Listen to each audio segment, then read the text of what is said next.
Hi, everyone. My name is David Jones, and this is my MAE 535 experimental demonstration. I'll be demoing an electrostatic motor. The fundamental construction of the motor can be boiled down into two main components, the rotor and the stator. The rotor should be comprised of multiple opposing independent conductive surfaces, meaning these surfaces should be insulated from one another. The rotor should also have a low drag coefficient. The torque induced on the rotor is not high, therefore a low drag coefficient is necessary for motion to occur. The stator should be comprised of an even number of electrodes. These electrodes should be alternatively charged.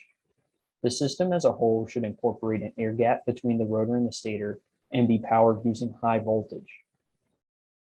The fundamental mechanism behind this motor can be boiled down to Coulomb's law. Coulomb's law defines a force generated between two electrically charged particles separated by a distance r. This force is what induces a torque on the rotor and causes motion to occur. The basic motor operation can be boiled down to a positive electrode depositing positive charge onto a conductive surface on the rotor through a phenomenon known as corona discharge. The electrostatic forces defined through Coulomb's law repel the now positively charged conductive rotor surface away from the positively charged stationary electrode. The next inversely charged electrode begins to attract the rotor surface. As the surface nears the negative electrode, the positive charge is neutralized by negative ions. This cycle continues as the angular momentum of the rotor carries the conductive surface around, continuously interacting with the electrodes, which impart this electrostatic force onto them. The corona discharge is an important mechanism for charging the conductive surfaces of the rotor.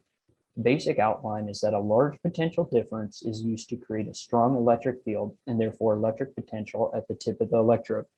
The field is strong enough to excite free electrons and also strip electrons away from nearby air molecules such as oxygen and nitrogen, creating corona ions. These ions drift to the neutral conductive surface on the rotor, resulting in a net positively charged surface. At the grounded electrode, electrons are being emitted, which serve to negatively charge the surrounding air molecules, thereby neutralizing the positive charge on the conductive surface.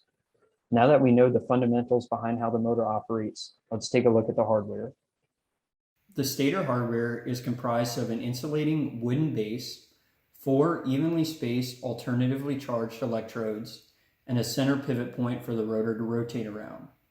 The rotor is comprised of an insulating plastic with conductive aluminum strips spaced across its surface. The system is powered with two AA batteries and a 10 kilovolt voltage booster. I will now energize the system. Take note of how far away the electrodes are from the rotor.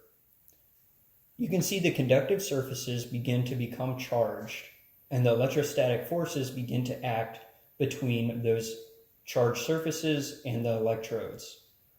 These forces induce a torque on the rotor and cause its rotation. Again, take note of the steady state rotational velocity of the rotor in this configuration. I've now moved the electrode significantly closer to the rotor. I'll now energize the system.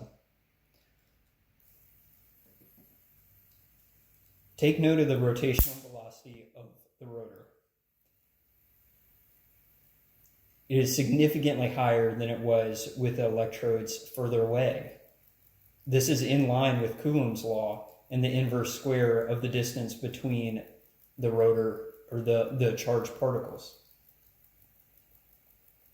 We expect a higher force between the rotor and the stator, meaning a higher torque induced on the rotor and a higher rotational velocity.